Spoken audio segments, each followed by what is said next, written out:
अंशुल जी बरसाना से। राधा वल्लभ श्री हरिवंश गुरुदेव, आपके चरणों में दास का कोटि कोटि प्रणाम। हे गुरुदेव, आपकी कृपा से बरसाना वास कर रहा हूँ और आपकी आज्ञा अनुसार नाम जप का भी प्रयास कर रहा हूँ। हे भगवान, आपके श्री वचनों के बल पर मैं अपने मन के विचारों से लड़ पाता हूँ, परंतु मन की एक वृत्ति मुझे बार बार परास्त कर देती है, वो है मोबाइल में समय बर्बाद करना।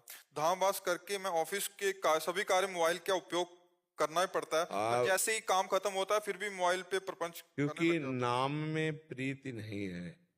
नहीं, बहुत बुरा लगेगा, बहुत बुरा लगेगा। जिसके संग से हमारा भजन छूट जाए, वो व्यक्ति, वो वस्तु, वो पदार्थ, वो वृत्ति दुश्मन की तरह चुभती है भक्त को। जाके प्रिय राम वैदेही, तजिए ताहि कोटि बैरी सम, यद्यपि परम स्नेही। करोड़ों दुश्मन के समान उसका त्याग हो जाए। तो मोबाइल शत्रु नहीं है, मोबाइल मित्र है। मोबाइल से आप एकांतिक सुन सकते हैं, मोबाइल से आप सत्संग सुन सकते हैं, मोबाइल से आप भागवतिक बातें भी तो देख सकते हैं। तो आप भागवतिक बातें क्यों नहीं देखते जब भक्त है? आप गलत क्यों प्रयोग करते हैं? मान लो गेम खेलना, इधर उधर के सीरियल देखना, इधर उधर की बातें देखना, वो आपके ऊपर है ना। तो आप शासन कीजिए अपने ऊपर।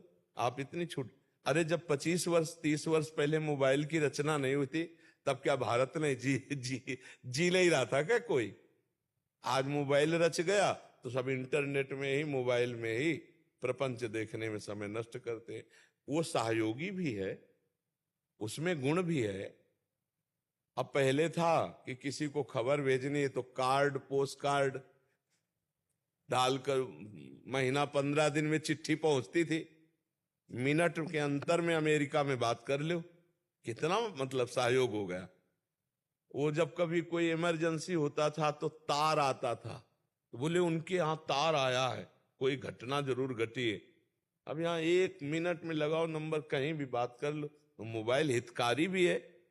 मोबाइल से केवल नुकसान ही नुकसान हो ऐसी बात नहीं है। मोबाइल से ही सुनकर आप लोग जुड़े हो, मोबाइल से सुनकर आप लोग आए हो। नहीं तो हमारे सत्संग को इतने लोग बैठे हैं। अगर यही जो बात हम आपसे कह रहे हैं, ये कई लाख लोग सुनेंगे, मोबाइल से सुनेंगे ला। ये कई लाख लोग तो यहाँ नहीं बैठ सकते, छोटी जगह है, लेकिन इसका लाभ बड़ा हो रहा है। भारत के लोग, विदेश के लोग भी इसको सुन रहे हैं, मोबाइल से तो सुन रहे हैं। तो मोबाइल को हम दोष ना दे, हम मोबाइल में दोष दर्शन न करें। मोबाइल में जो दोष भरा हुआ है उसका दर्शन न करें। कितना बढ़िया है। कल क्या सत्संग हुआ था अभी आप सुन लो मोबाइल में। 1 महीना पहले क्या सत्संग हुआ था वो भी सुन लो। तो मोबाइल बुरा नहीं है, मोबाइल का प्रयोग बुरा आप करते हो तो बुरा है।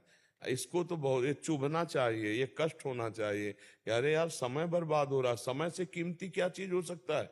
ये फिल्म है, ये सीरियल है, ये नौटंकी नाटक है, ये हंसी मजाक की बातें, हमारा समय बर्बाद हो रहा है। हम नाम जप करेंगे, हम सत्संग सुनेंगे, और जब मन कह रहा है कि हमको ये देखना ही है, तो धीरे से बटन स्विच वाली में तुम्हारा उठा जाए, ऑफ कर दिया, नहीं देखेंगे। ऐसे जिद्दी स्वभाव बनाना पड़ेगा। मन कह रहा है अब ये सीरियल देखना है, अब हमको गेम खेलना है, अब हमको ये, हमारा हाथ सीधे ऑफ में जाए, मोबाइल ऑफ कर करके रख दिया, नहीं देखेंगे।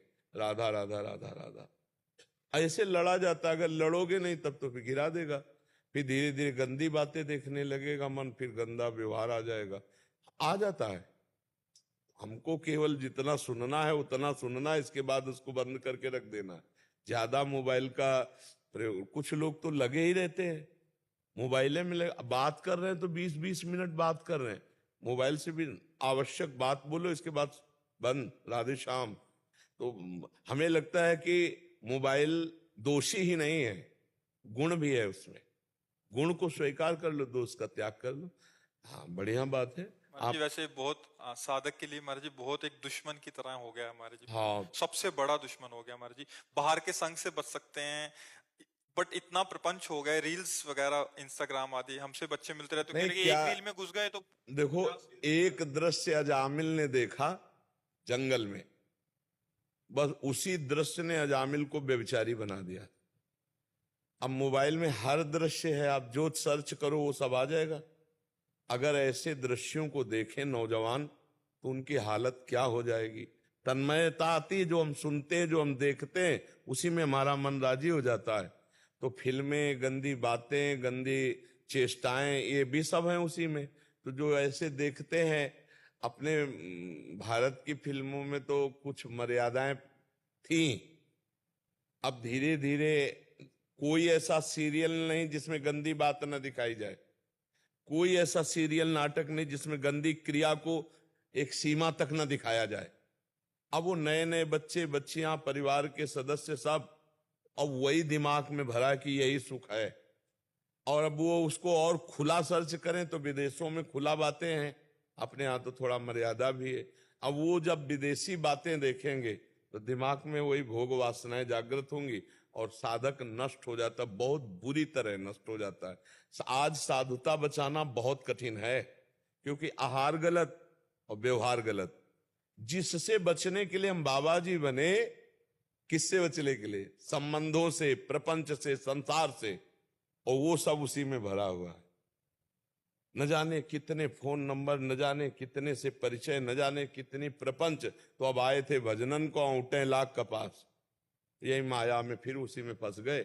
चिंतन खाली ने हमने देखा है, कुन्न कुन्न हो रहा है। यहाँ छाती से लगाए हैं मोबाइल, छाती से, वैसे जैसे भगवान की छवि, ऐसे छाती में मोबाइल लगा हुआ है। रात में सो रहे हैं, कानों में वो लगा हुआ है, छाती में मोबाइल रखा हुआ है ऐसे। अब कब भगवान का चिंतन करेंगे? यही तो चिंतन के लिए एकांतिक समय होता है, सोते जागते, उठते बैठते, चलते भगवान। अब चल भी रहे हैं तो मोबाइल नहीं, कितना बहिर्मुख जीवन कर देता है। तो हमें बहुत सावधान रहना, काम उससे जो लेना वो काम लेकर उसका वो स्विच ऑफ कर देना है।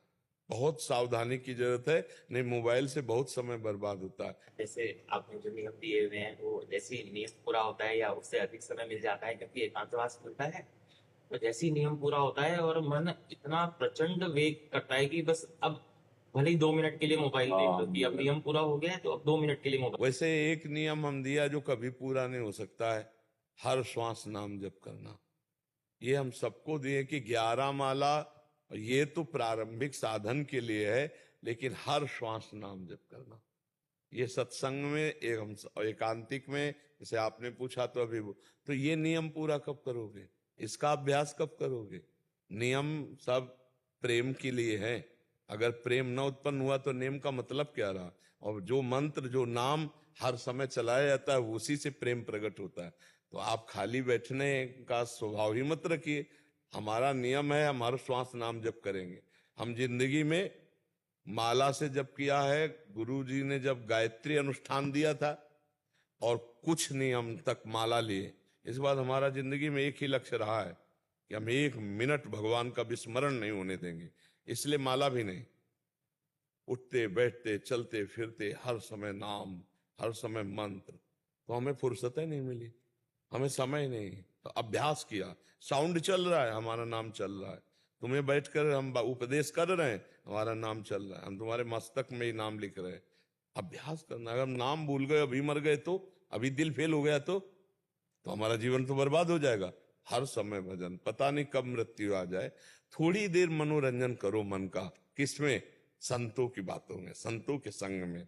सत्संग चला लिया, एकांतिक सुन लिया, या भगवान की कोई परम पवित्र लीला कथा। जैसे हम कहते हैं कि रामायण आप देख लो, आपकी हानि नहीं होगी। महाभारत देख लो आप, हानि नहीं होगी, क्योंकि उसमें भगवान कृष्णा देख लो, हानि नहीं होगी। उसमें क्या होगा कि बार बार स्मृति आएगी, मेरे भगवान राम जी वैसा ऐसा। भगवान की इन किन प्रकारेण स्मृति आना हमारे लिए मंगलमय। जिस वस्तु, व्यक्ति, स्थान से भगवान का विस्मरण हो जाए, वो हमारा दुश्मन है, वही माया है, वो हमको भगवान से विमुख कर दे। ये प्रार्थना मैं आपका बहुत कमजोर बच्चा हूँ और बार बार ये इस चीज को लेकर मुझे परास्त कर रहा है मेरा मन, बाकी चीजों से तो मैं लड़ पाता हूँ। मैं आपके चरणों में प्रार्थना करता हूँ कि मेरे लिए कोई दंड विधान कर दीजिए कि अगर मैं मोबाइल देखूँ ना तो शायद मैं मेरा ही मन सुधर जाएगा। प्यार और दंड में बड़ा अंतर होता है। दंड में भयवश नहीं होता, प्यार में एक प्रेम का अपना प्रभाव होता है। हमारी प्रियाजू के अधीन लालजू प्रेम के वशीभूत है। प्रेम का बहुत बड़ा भय होता है कि अगर मैं अपने गुरुदेव, अपने प्रिय से के विरोध में चलूंगा तो मुझे कभी प्रीति नहीं प्राप्त होगी उनकी। यही सबसे बड़ा भय। प्रीति का भय बड़ा होता है कि हमारे द्वारा एक भी मिनट अब व्यर्थ नहीं जाना चाहिए, क्योंकि हमने जीवन गुरुदेव को दे दिया। राधा राधा राधा, हाँ खूब, जब मन ना लगे तो सो जाओ, भले लेट जाओ, लेकिन गंदी बातें या मोबाइल आदि में समय नष्ट हो, क्योंकि सो गए तो इंद्रियां पुष्ट होंगी, जब फिर जगेंगे तो फिर भजन करेंगे, लेकिन हम गलत आचरण नहीं करेंगे। व्यास भरोसे कुंवर के सोवत पाव प्रसाद, लेकिन हम गलत नहीं जाएंगे। नहीं, कबहू तो थोरो भजन, कबहू होत विशाल, मन को धीरज छुटे नहीं, गाहे न दूजी चाल, तो बढ़िया बात बन जाएगी। जीवन में ध्यान रखना चाहिए कि अब मेरा जीवन का समय गुरुदेव को समर्पित है। गुरुदेव के समर्पित समय को मैं नष्ट नहीं कर सकता, मैं उसको भगवत स्मरण में ही लगाऊंगा। नहीं मन लग रहा तो मंदिर चले जाओ, खाली हुए लाडली जी के दर्शन करो, वहीं बैठे हैं, प्रियालाल के महल में बैठे हैं। मोबाइल को देखने से क्या है, आवश्यक काम का प्रयोग करके उसको शांत रखो, और धीरे धीरे मन को हटाया जाता है। आज से मोबाइल एकदम नहीं देखेंगे, फिर परेशान हो जाओगे। आप आधा घंटा देखते हो, 10 मिनट छोड़ो, 20 मिनट देखो, फिर 1 महीना व्यतीत करो, फिर 10 मिनट और हटा दिए, अब 10 मिनट देखा, फिर 5 मिनट हटा दिए, फिर बंद कर दिए। ऐसे जीता जाता है विषयों में। जो एकदम कसम खा लेते हो, 10-20 दिन के बाद एकदम टूट के फिर उसी में गिर जाते हैं। विषय धीरे धीरे छोड़ा जाता है, भजन बढ़ाया जाता है और धीरे धीरे छोड़ा जाता है। आज के बाद एकदम कसम खा ली मैं ऐसा नहीं करूंगा, नहीं चलेगा, महीना 2 महीना मुंह भरा गिरोगे। धीरे से उसे धीरे धीरे क्रम करके जितना छोड़ते चले जाओ, फिर उसको दोबारा स्वीकार ना करो तो विषय पर विजय प्राप्त कर लोगे। समझ गए?